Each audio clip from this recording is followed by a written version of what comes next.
Hello, dear students, my friends, and to all my viewers. I'm Dr. Santosh Patil, Professor of General and Minimal Access Surgery.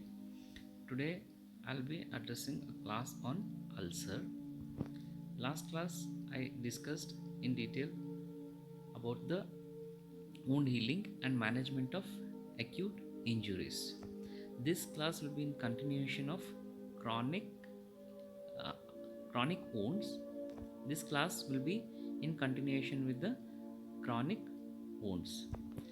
Ulcer is the one topic that has got very important clinical significance. Most of the undergraduates who are appearing for exams or the interns who are posted in general surgery postings will be dealing with cases of ulcers.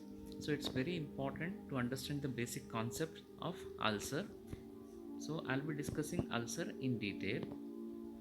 By definition, ulcer is nothing but it's a break in the continuity of the lining epithelium of the skin or mucous membrane.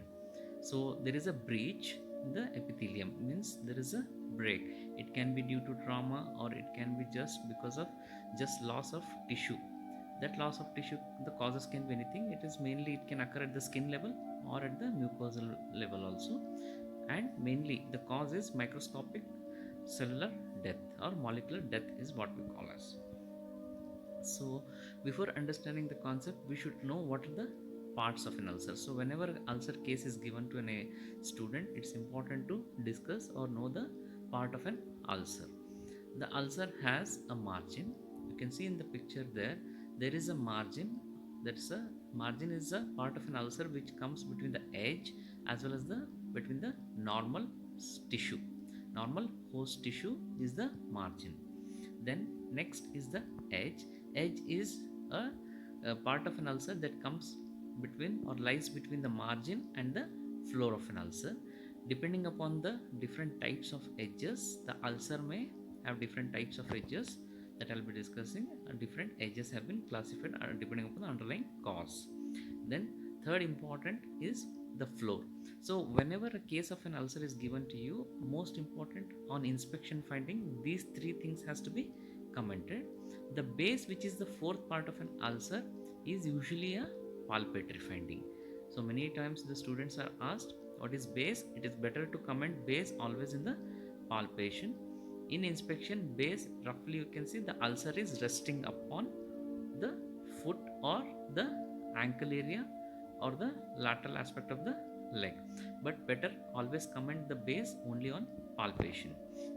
The floor is the one what is the exposed part of an ulcer, so that lies between the margin and the margin of the ulcers is the floor. So depending upon the content, the floor can have a healthy granulation tissue or it can have an unhealthy granulation tissue, or there may not be any granulation tissue just exposing the tendons, or it can be the bones as well.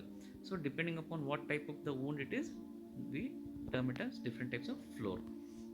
So base is the one where the ulcer rests upon. As I told, base is always a palpatory finding. So just brief description of the different types of edges. In multiple choice it may be asked what is the example of a sloping edge. If you see the edge here, the edge are very shallow and almost merging with that of an margin of an ulcer. So whenever such type of edge is seen, it is termed as sloping type of edges, which is classically seen in healing ulcer and also seen in varicose ulcer, varicose vein related ulcer, where the ulcers are very shallow.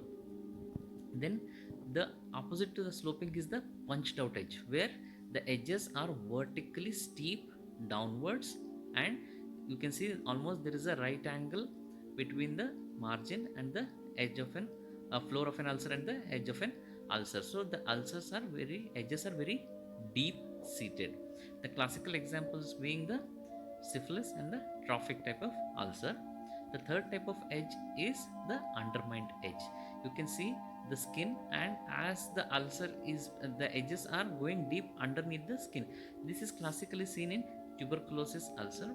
The presentation of this type of undermined edge is mainly because the subcutaneous lymphatics are usually destroyed, and the subcutaneous the tuberculosis usually spreads by the subcutaneous lymphatics and destroys the entire subcutaneous fat. So the undermining of the edges usually takes place in this case.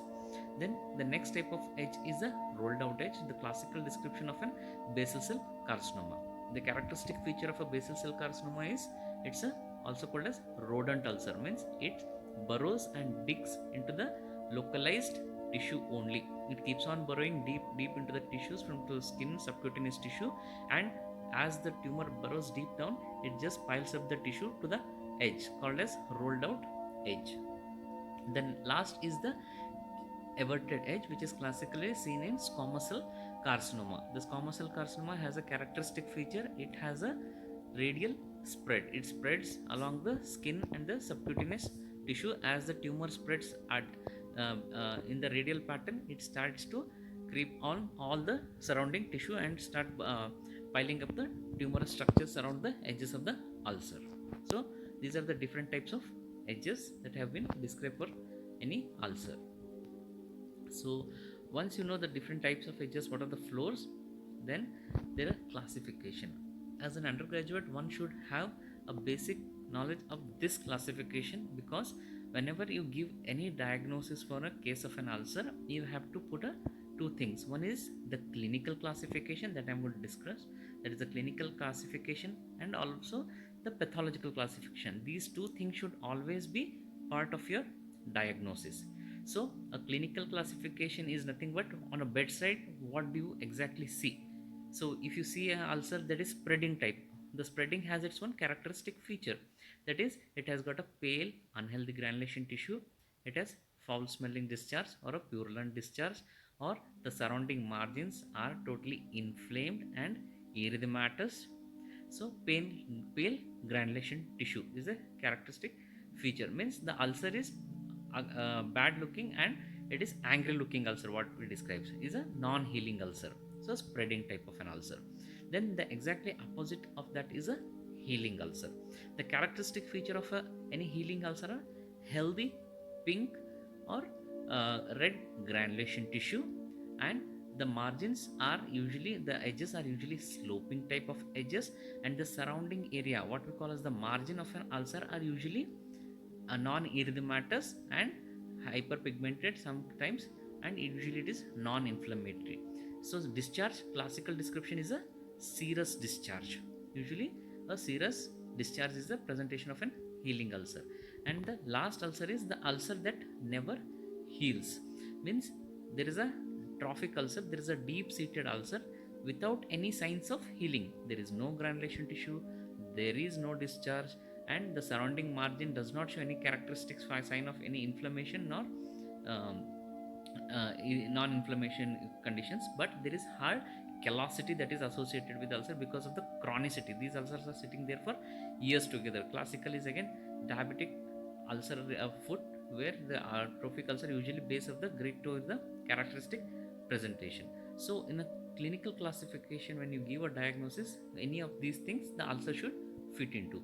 So once the clinical diagnosis is given, then underlying pathology, what exactly the ulcer is caused by. So the next is the pathological classification of an ulcer. In pathology, it can be a specific, or it can be a non-specific, and or it can be a malignant ulcer. So any ulcer can fall into these three categories. Specific, the word itself indicates there is underlying specific cause, means there is an identifiable cause. That identifiable cause can be a tuberculosis, means a bacteria can be isolated from those culture or the fluid or the discharge. Syphilitic ulcers, again underlying pathology is there, Trypanosoma pallidum, and actinomycotic ulcers. So there is a specific or the known organism that is causing an ulcer, we term it as specific ulcer. Then diagnosis can be given in the form of a non-specific ulcer. This non-specific or common ulcer, what we discussed as, because non-specific means because the cause are multifactorial. It can be traumatic, the trauma can be in the form of mechanical trauma, it can be physical trauma, or burns related chemical trauma. The disease can be underlying, it can be an arterial disorder. The arterial disorder again can be an atherosclerotic disorder or TAO disorder, which usually compromises the vascularity and produces a ulcer, pre-ulcer stage, ulcer stage followed by gangrene. or it can be a venous disorder. Because of the chronic venous insufficiency, the venous pressure increases and the subcutaneous tissue becomes hyperpigmented, and there are different pathology that has been discussed for venous ulcers. So patient usually with even trivial trauma, common causes itching, leads to a non-healing ulcer. So it usually are non-specific causes because the causes are multifactorial. Then there is neurogenic, trophic, tropical ulcer, and Melanese ulcer. These are the different types of ulcer that come under the non-specific causes. Then the last are the malignant ulcers. The malignants are usually the skin related pathology. The common skin malignancies are the squamous cell carcinoma and basal cell carcinoma and the malignant melanoma. All these three tumors have their own characteristic feature, which I'll be discussing in detail with the skin tumors. So there is another classification for undergraduates. It's very important to know only the clinical classification and the pathological classification. Depending upon the duration also has been discussed. If it is less than 2 weeks, it is called as acute ulcer. If it is more than 2 weeks, it is called as chronic ulcers. The healing property or the is very less with those of the chronic ulcers, which definitely requires some intervention for the healing purpose. Based upon the pain, if the ulcer is associated with pain, multiple choice, it may be asked fewer times, like name few painful ulcer and name few painless ulcer. You should know the painful ulcer are the tuberculosis ulcer and the arterial ulcer and the advanced malignancy. The reason for these ulcer being painful are the nerve endings are exposed in this disease. If you see arterial disease is what we term it as panarteritis, where the artery, the venous and the nerve are involved because of the inflammatory infiltrate involving the all three structures. So pain is a characteristic feature. The second reason in arterial disease is mainly because of the ischemia. Whenever there is a ischemia or blockage, distal to the blockade, the anaerobic metabolism takes place, leading to increased lactic acidosis and substance P secretion. These are the reason where patient usually have pain. The painless ulcers are usually a syphilitic ulcer, trophic ulcer and the early malignancy, where very unlikely patient will have any pain. So for undergraduates, as I was telling, it's very important to know the clinical classification and pathological classification. For a diagnosis of an ulcer, when you give a diagnosis, always include the clinical classification and pathological classification. I am repeating these things because that is how a clinical case has to be given as a diagnosis. There are some classification, usually those are associated with diabetic ulcer foot. Diabetic ulcer foot itself is a different long entity which is usually dealt with chronic leg ulcer or chronic diabetic foot. The grading is usually Wagner's grading system that has been used for the diabetic ulcer, where grade 0 of a patient who is already treated comes back with ulcers. Usually it can be a healed ulcer or it can be a new ulcer which is called as pre-ulcerative lesion. It can be in the form of a mild erythema, and once this erythema is left untreated, then it starts breaking the tissue. That by definition it forms a superficial ulcer where there is a breach in the continuity of lining epithelium. Where grade 2, where the ulcer usually starts involving the deeper structure in the form of subcutaneous tissue and exposing the soft tissue as well. Grade 3, whenever these ulcers are left untreated, they start forming abscess. Bacteria start proliferating. Usually it is associated with diabetes because of the hyperglycemia, and usually because of chronic neuropathy that are associated with diabetes mellitus. The abscess formations are very high, and usually they spread along the tendinous sheath. That's the reason the abscess formations are very high. Once the tendons are involved or the abscess forms, the underlying bones also gets involved, that is in the form of osteomyelitis. If the disease is left untreated, or if the disease starts involving the arteries are involved in diabetes mainly because of the infective emboli get dislodged and blocks the digital arteries, or it can be directly related to associated neuropathy and arteriopathy that is associated with diabetes mellitus, that leads to ischemia, that is further leading to gangrene. Where there is grade 5, whereas there is entire gangrene of one area of the foot, or the entire foot is involved depending upon the spread of the disease.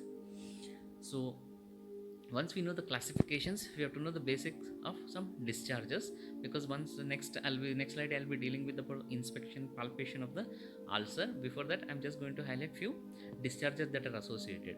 one should know when an ulcer is given, undergraduate will be asked what is the discharge. He should know the amount of discharge, the color of the discharge, and the quantity of the discharge. It's very important to know because the treatment absolutely depends upon this type of discharge.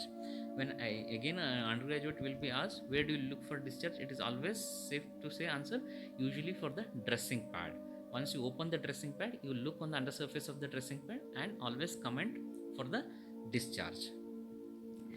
If it is a healing ulcer, as I described in my previous class about the healing ulcer, healing ulcer is nothing but a good healthy granulation tissue which is composed mainly of the fibroblast and the neoangiogenesis.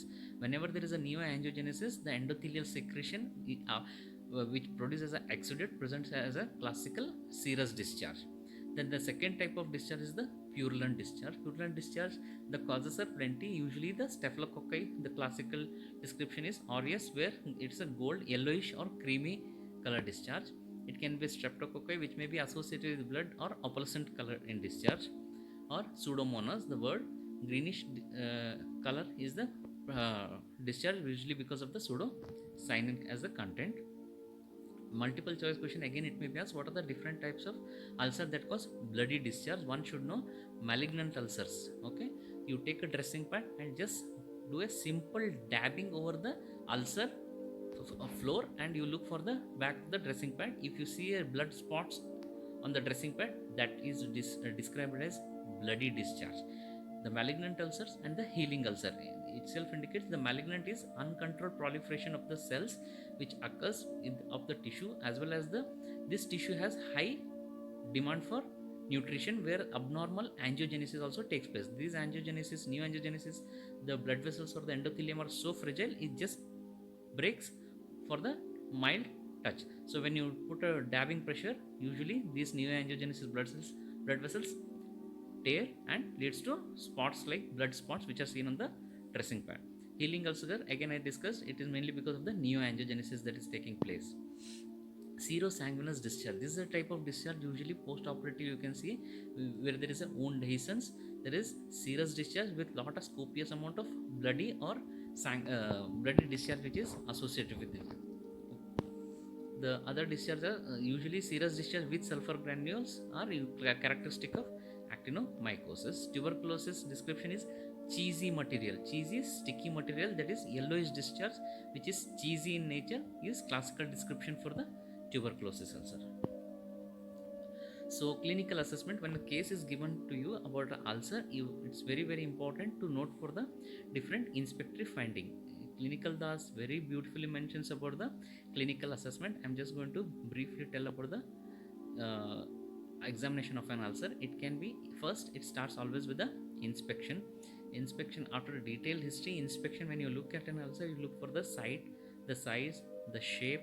On inspection, it is very important. The arterial ulcer are usually on the distal aspect, that is the toes are involved, and there may be associated gangrene changes and usually insufficiency signs. Like arterial insufficiency signs can be witnessed more on the distal aspect of the foot, where there will be brittleness of the nails, there may be loss of hair on the lower third of the leg. All these things are characteristic feature. If there is an ulcer, usually the ulcer are round in shape and surrounding erythema and hyperemia is characteristic feature of an arterial ulcer. If it is venous ulcer, usually they are usually at the gaiter area, that can be described as usually the maximum pressure or the walking pressure that takes place happens at the ankle region. So maximum gaiter pressure is in the ankle. So venous ulcer characteristic signs are, they usually appear on the medial aspect of the foot or the lower part of the leg.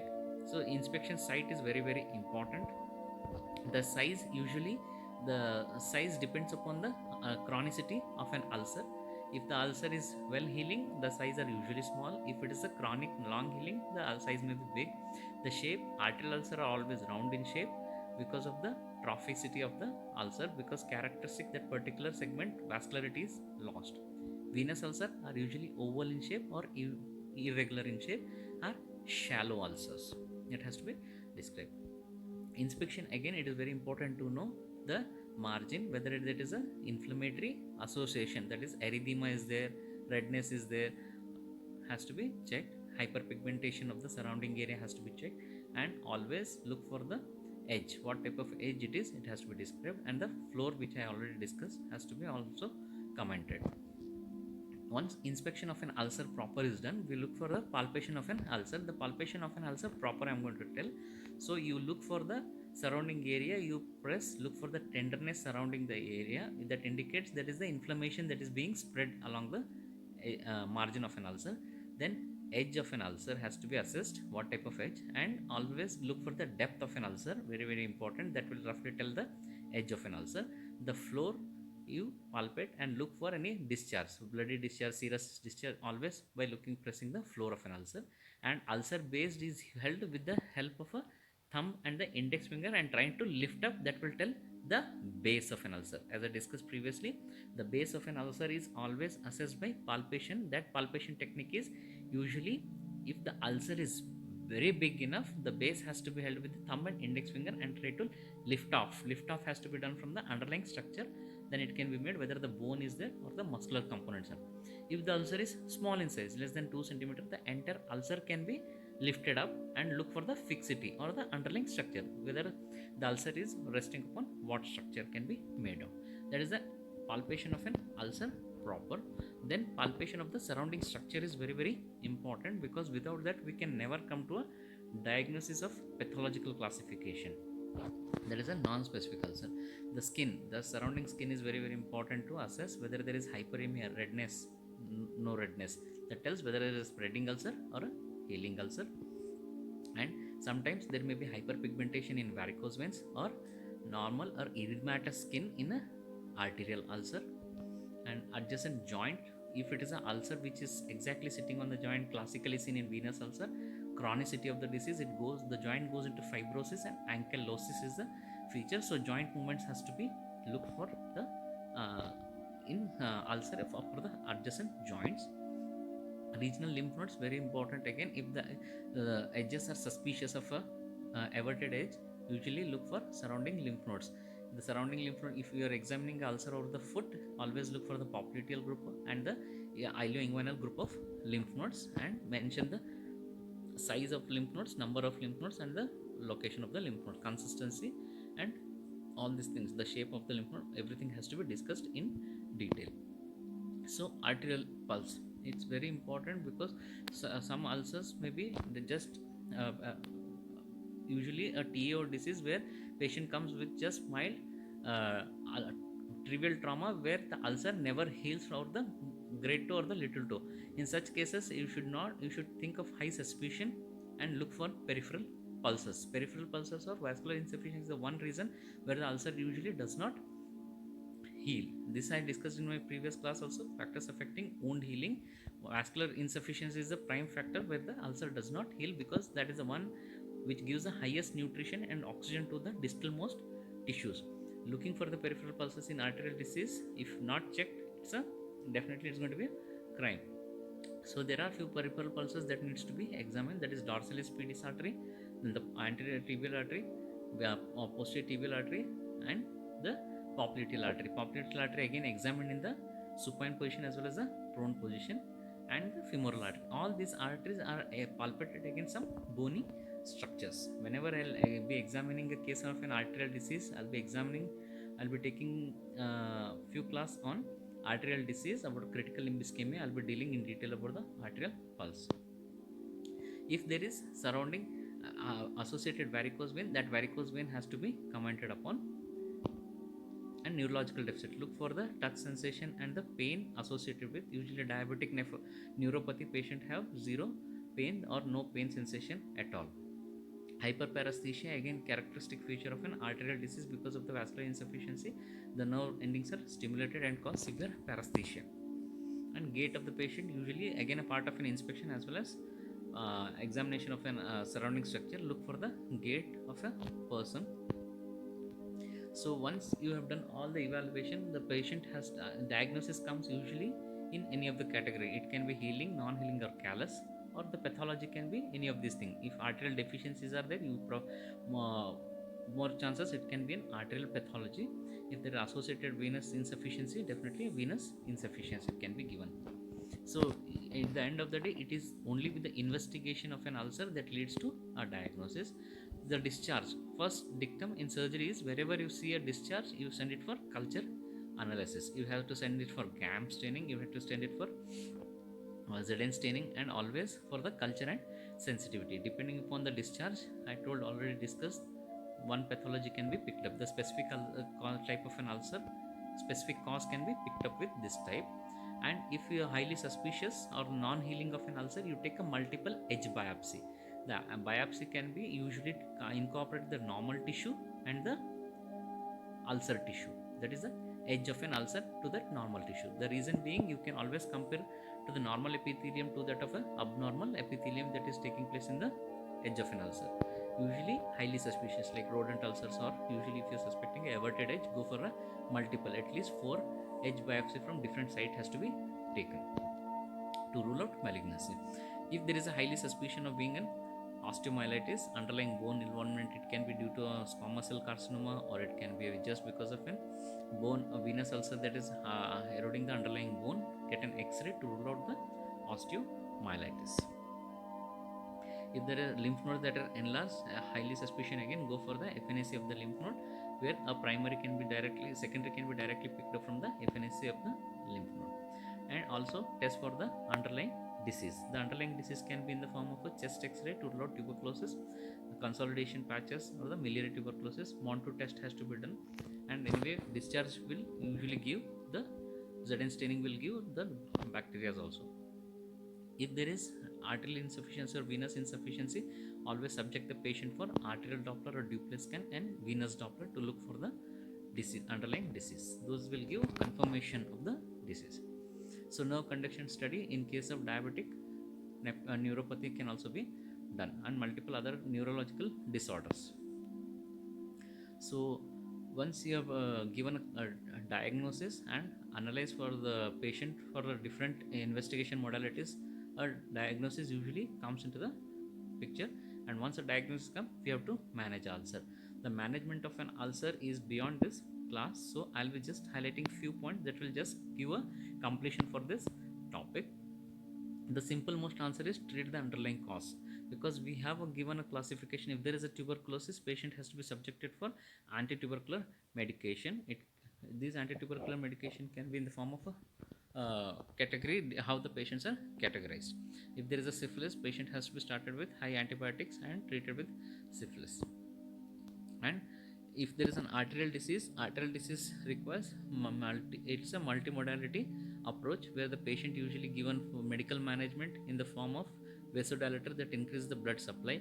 If the disease is of mild grade, if the disease is of severe grade, a patient may not benefit with the medical management. In such case, a arterial bypass grafting has to be done. That also depends on plenty of the factor, that is peripheral angiopathy, peripheral angiogram, and the CT angiogram that will tell whether there is a distal runoff is there or no distal runoff. There are many factors that has to be discussed.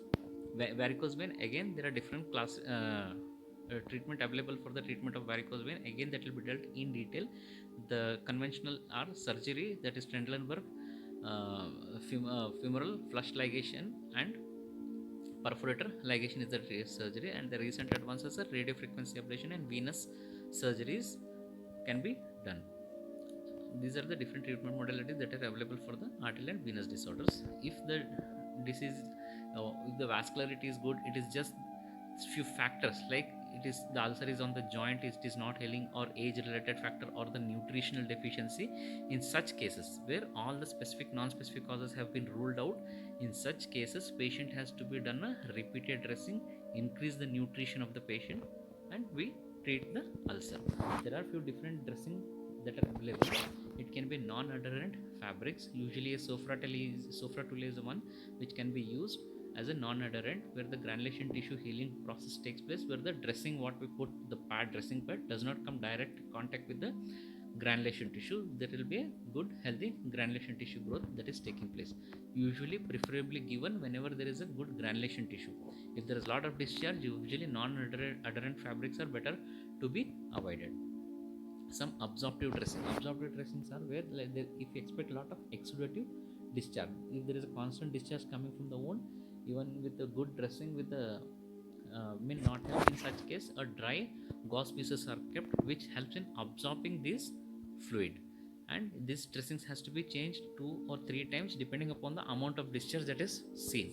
So in a day 4 or 5 times also dressing needs to be changed. When the quantity of the amount discharge decreases, then the patient has to be subjected for a repeated 1 or 2 dressing, followed by different treatment modalities that I'm going to discuss. Occlusive dressing and creams, ointments and solution. Different creams are available. It can be in the form of a mega heal ointment is there, which is uses a silver ions, helps in rapid growth of granulation tissue, also prevents the bacterial growth. They are bactericidal. Some ointments can be in the form of a betadine ointment, or it can be a silverex ointment, debridase ointment that are available, that can help in removing the dead tissue.